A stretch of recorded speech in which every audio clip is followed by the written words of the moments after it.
Bible നാട്ടിലെ ഒരു തോടുണ്ട്, പേര് കെരീത്ത്, അർത്ഥം വേർതിരിക്കുന്നത്. യോർദാനിൽ വന്നു പതിക്കുന്ന ഒരു തോടാണ്.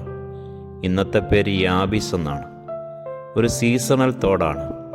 ഈ തോടിൻ്റെ അരികെ ധാരാളം സസ്യങ്ങളും കുറ്റിച്ചെടികളും മരങ്ങളും ഒക്കെ വളർന്നിരുന്നു.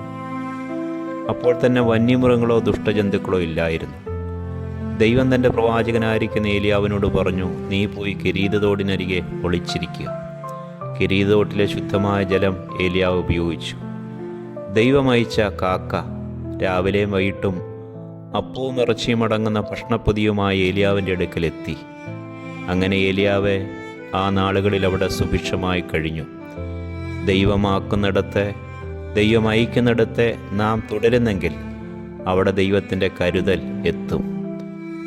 കാക്കയെ തേടി ഏലിയാവ് അലയണ്ട, ഏലിയാവ് ഇരിക്കുന്നിടത്ത് ദൈവത്തിൻ്റെ കാക്കയെത്തും.